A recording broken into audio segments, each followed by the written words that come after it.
So at the weekend, a little fun stat for you. We got 1,305 taps between the two teams in a club game. The thought of Toulouse, Bulls, a team from New Zealand, Australia, Ireland, Leinster, those teams all playing against each other, that would appeal to me as much, if not more, than an international match. But the season, I don't know, the season for me, it doesn't make any sense at all. Hello and welcome to the Players Podcast, brought to you by International Rugby Players Association. My name is Owen, and as always, I'm joined by IRPA's Chief of Rugby Operations, Conrad Smith, and Head of Women's Rugby, Rachael Burford. Today, as the club season comes to an end in Europe, we talk to the boss of one tournament about the successes and challenges he faces as rugby competes in an ever-growing sports marketplace. With Leinster getting ready to host the Bulls this weekend at the URC Finals in Dublin, we're very pleased to welcome URC boss Martin Anayi on the show. Martin, how are you doing? You're very welcome. Thanks for joining us. Thanks so much, and thank you for getting my name right. I think that is almost the first. So I'm a details man. There you go. Martin, I believe another detail I learned today is that I think you're 12 years in the gig now. Of course, it was Celtic League, then Magners League, Pro 12, Pro 14, now URC. Looking back on your time so far in the job, how has this tournament progressed? Yeah, no, thank you. I mean, it's been a completely mad, I think it might be 11 years, but yeah, I won't split hairs there. It's been a mad decade, all round. We came in, so I came in from IMG, a big agency, but the challenge was to try and grow a league that was trying to find its identity as the Pro 12. It had been a Celtic League, as you said, and I think it had set out a pretty clear stall back then in 2014-15 that it needed to grow. And it needed to look sort of outwards, not inwards. And that was sort of quite a clear mission that we stuck to, and we were able to deliver that. Initially with two South African teams, I guess that unfancied.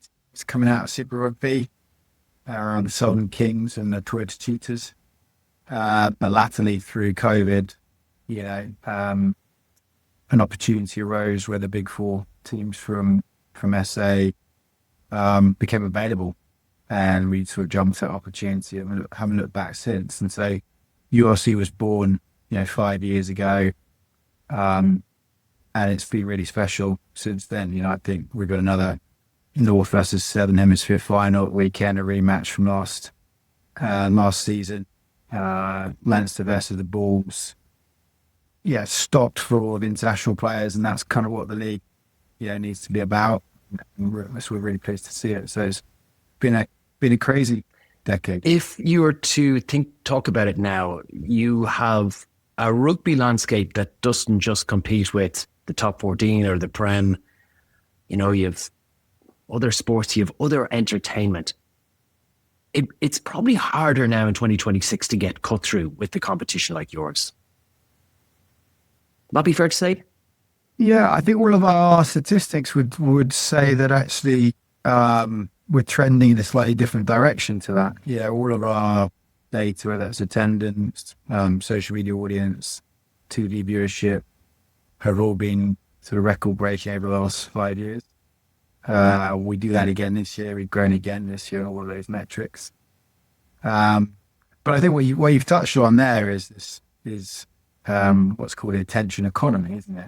That's what we're in. We're not just about someone watching a rugby match of the weekend, not even a sports, event of the weekend. It's everything else. It's social media, etc. And we have to play in that space, and we have to be relevant in that space.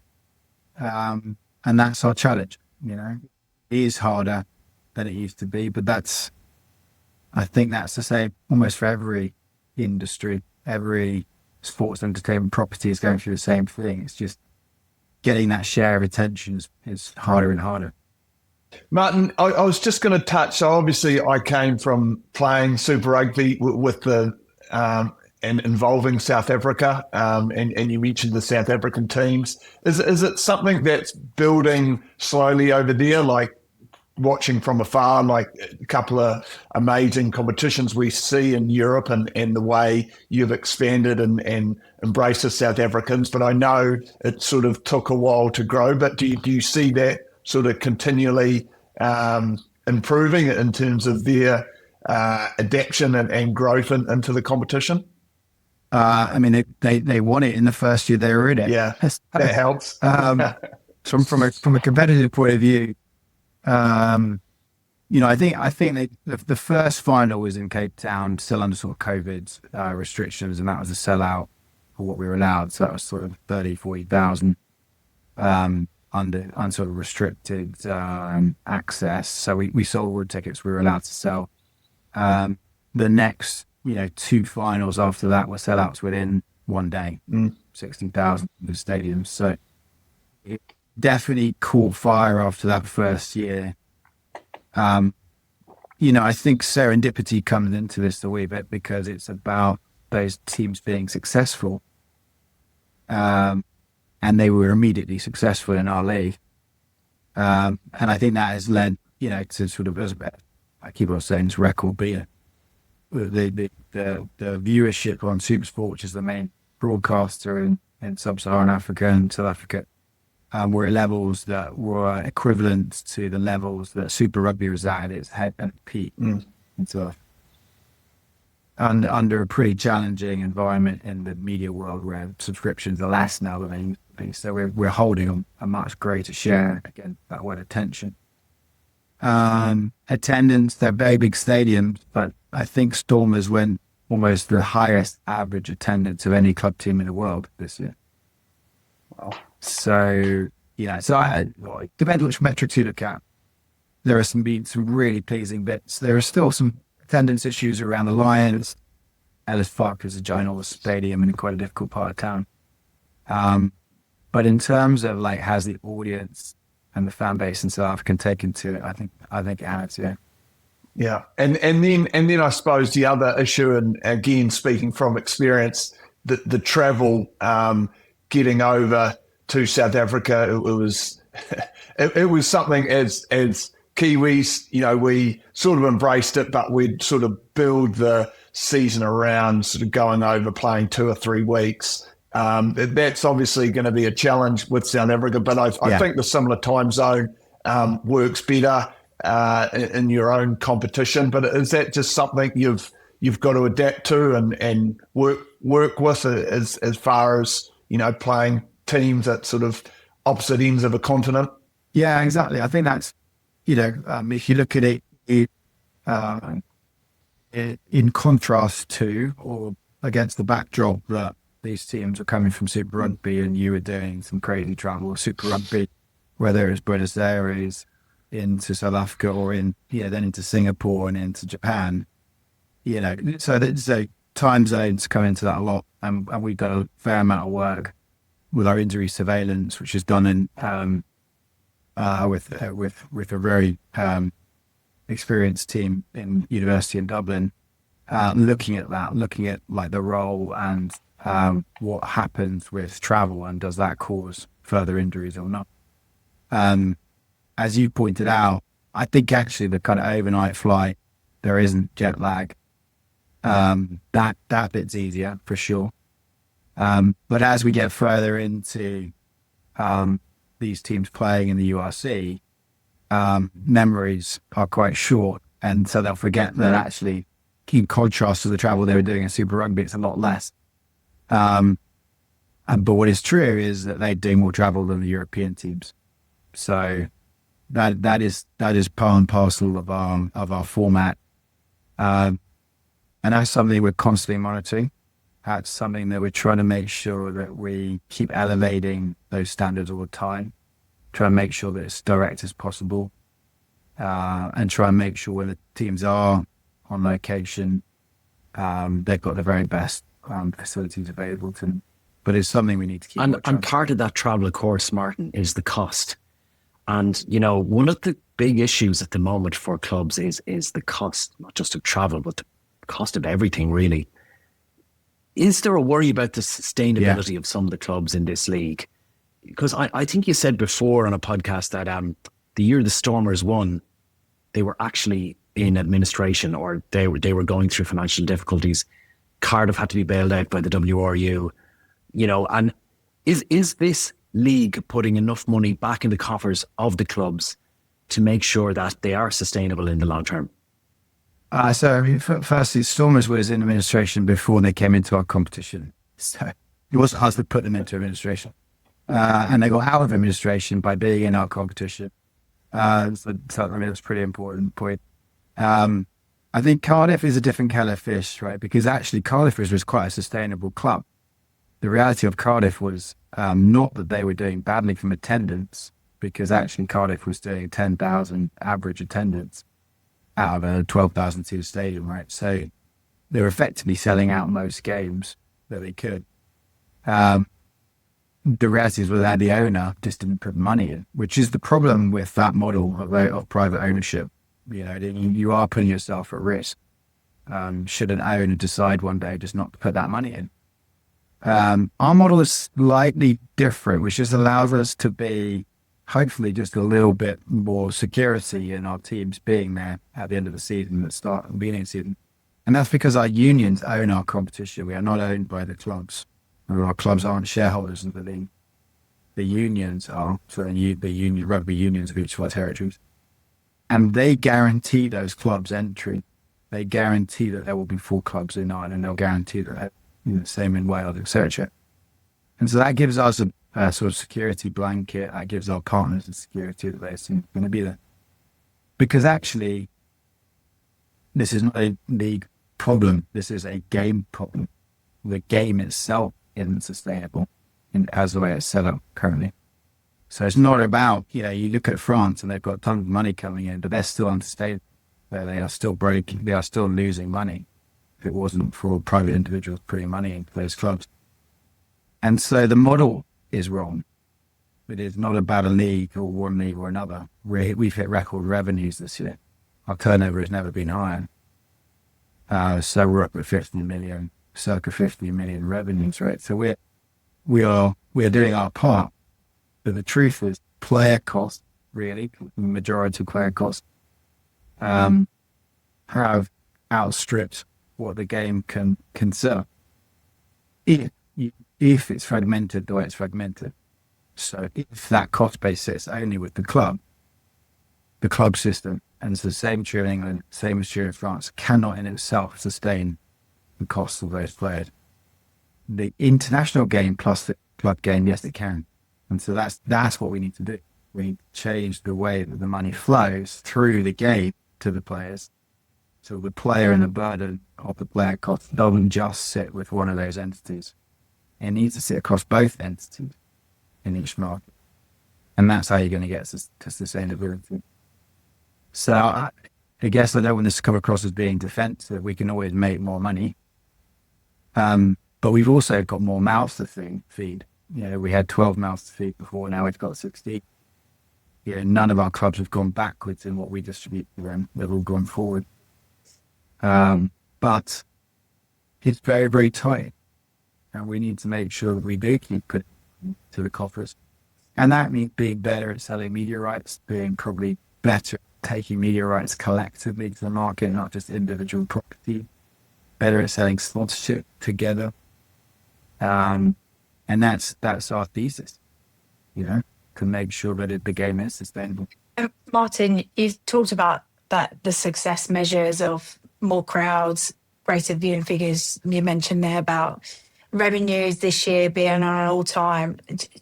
And are things that you could pinpoint towards that success, or is that something that's just slowly been burning over time, or has there been some particular strategic direction that you've taken to kind of maximize your opportunities?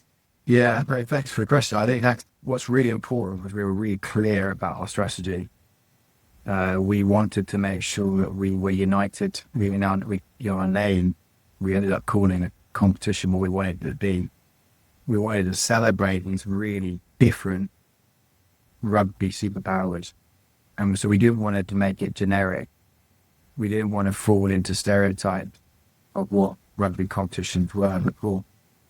We wanted to embrace all these differences and celebrate them. So, for example, we do things that sometimes others haven't done before. So we have Origin round, we have kids round celebrating, children getting into the game. We've got a women's leadership academy to bring more women into the game and in generally, both on the field and off the field, right? And that's about, I suppose, all of us want to be in a purpose-driven environment. You want to do something that makes the place that we're in better. And so it couldn't just be about money. Money had to be about sort of byproduct of us doing all these other things really well. And there's an amazing book called The Score Takes Care of Itself. And it was about some GM and head coach of the San Francisco's dynasty team. And his absolute mantra is do everything as well as you possibly can. Don't focus everything on the end goal. And that really our strategy. But you make the product as good as it can be on the field. Make the product as good as it can be off the field. And the school will take care of itself. In that vein, because like you've achieved these results, but you've sort of also mentioned how there's this friction, and I think anyone within rugby understands the friction between the club game and the international space, correct? And whereas, and I think at the same time we admit, well, I've certainly observed that it's actually the strength of rugby in that if we compare ourselves to other sports, our balance between having, 6 or 7 months of amazing club rugby and the URCs going into this amazing season, Super down here, top 14 doing well in France, the PRL, and then we go and we have we have 4 or 5 months of amazing internationals, not just a Rugby World Cup. We have a Six Nations, we have the Rugby Championship down this end of the world. It's a great balance, but it's also a friction. How do you see that playing out? Like, is it, you talked about the fragmentation of rights. Is there an answer where we can,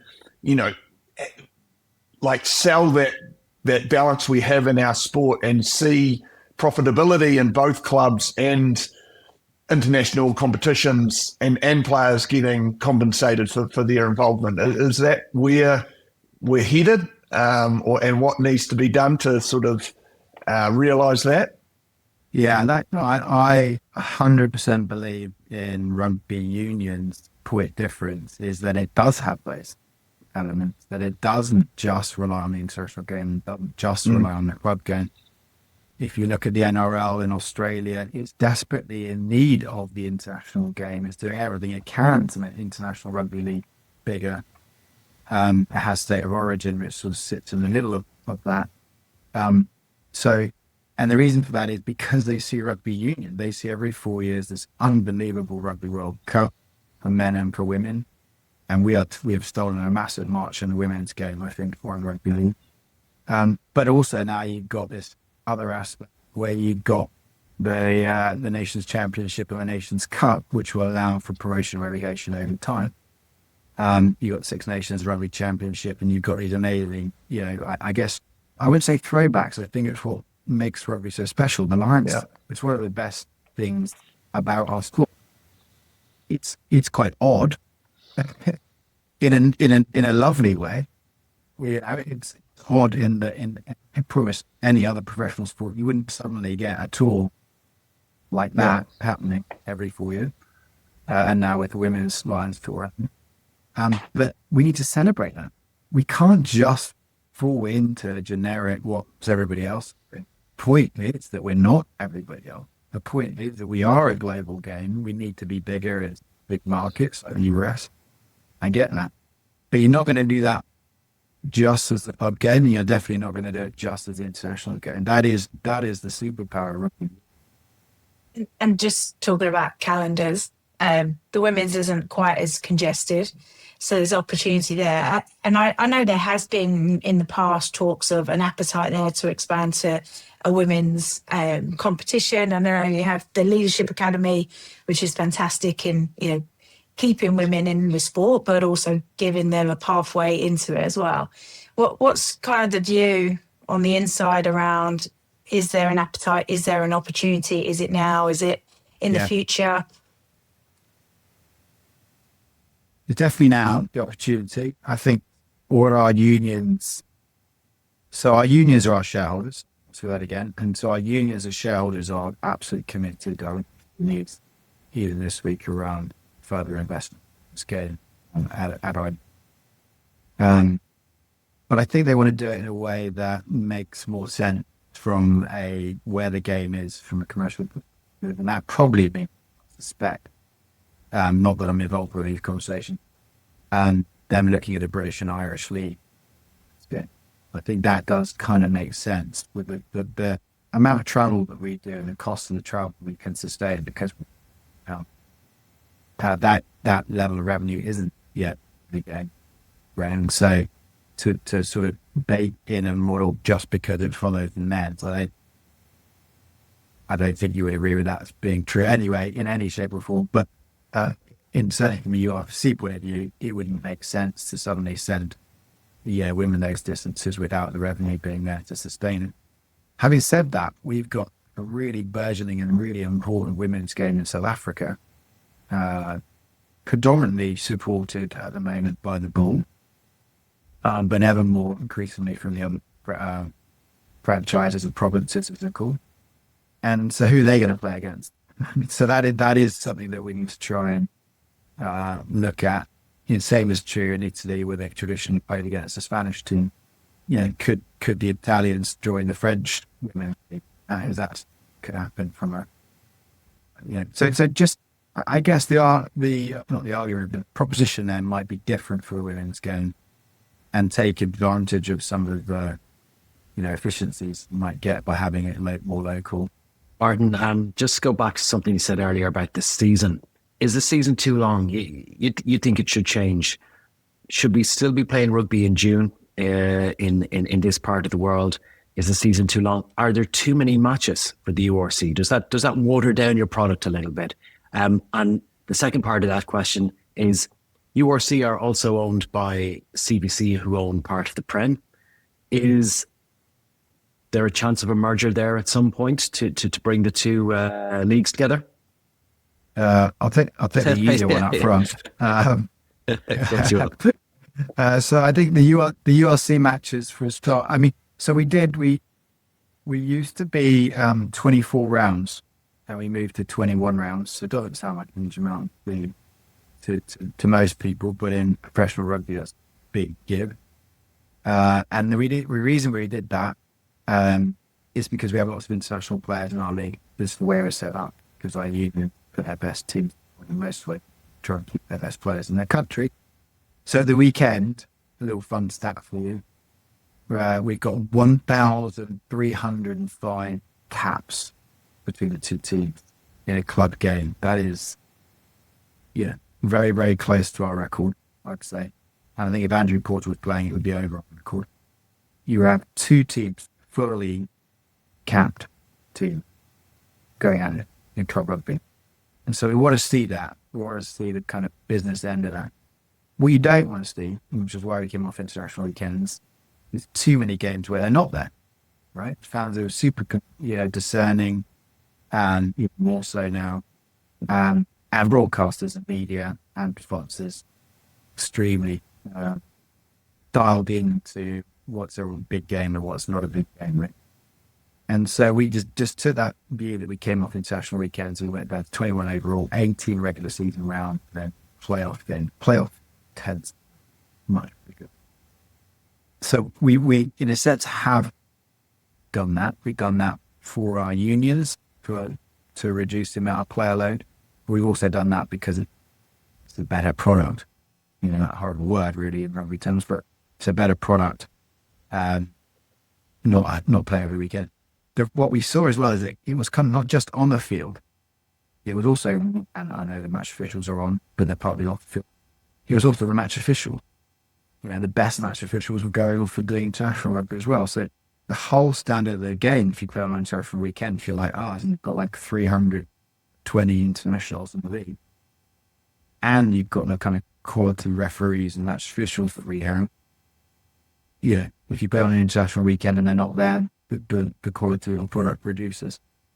Do I think it can go further? Yeah, I think it probably could go a bit further overall. And I think this is something that the French and the English leagues are very keen on, it being a shared burden with just the leagues who are looking to reduce overall, but it's got to be the overall package. Personally, I think that's really difficult to ask a player, international player, to play less international games. So we're going to have to come up with a solution overall that is better off. And maybe that's just around rest periods and so on. But to answer your question, yes, we have reduced already. Would we reduce again? Maybe. I think there would have to be good reasons to do it. Our clubs wouldn't want us to reduce the amount of weekends because our club's life and blood is selling tickets to season ticket holders.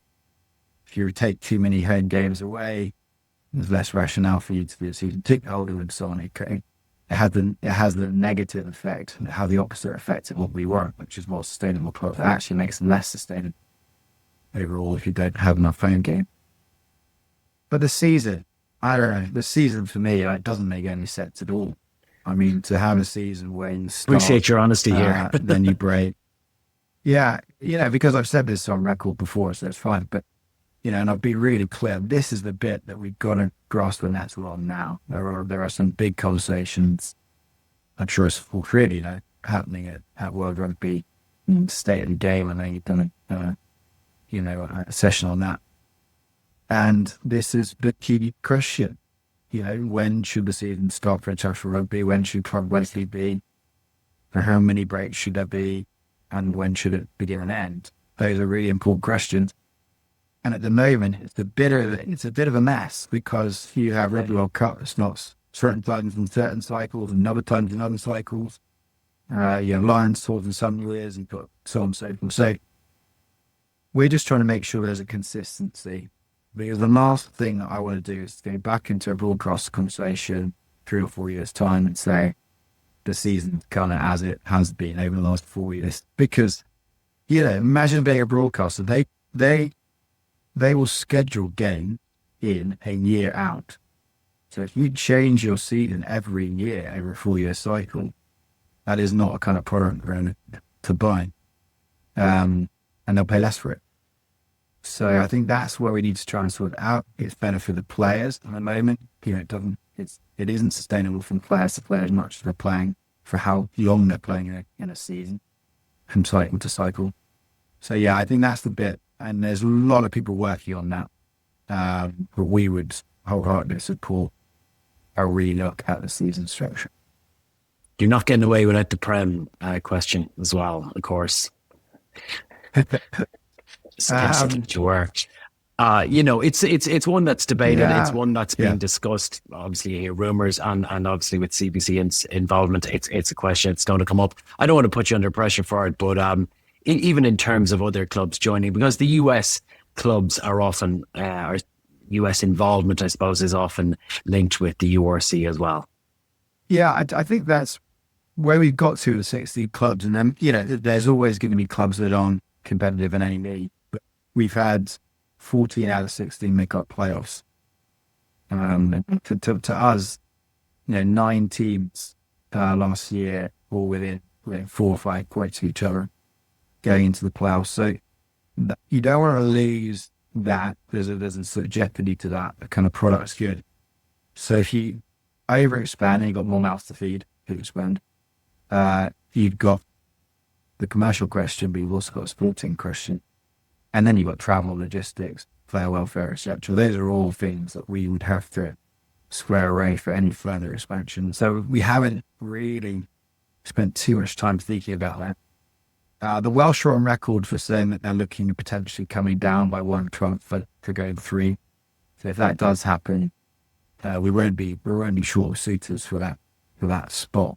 But we need to make sure that they were as good or if not better than the team that's coming out. This might be another difficult question, and especially considering what we're talking about, the cluttered calendar. But the idea of a Club World Cup, I know this is not something new.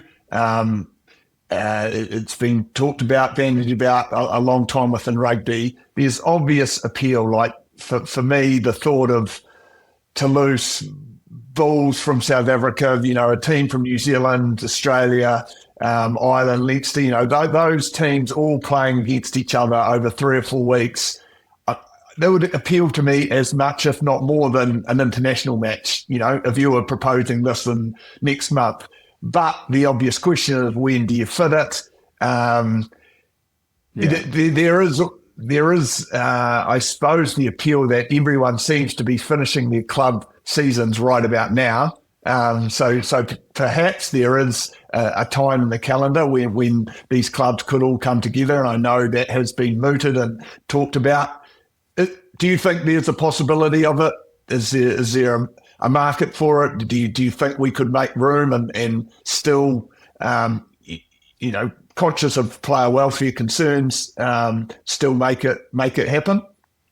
Yeah, I think it's probably in any walk of life or any deal scenario, negotiation, time kills deals, doesn't it? Yeah. So the longer something takes to happen, the less likely it's to happen. And rugby sort of got itself a little bit into that mode. We've been having conversations with Super Rugby for a very long time.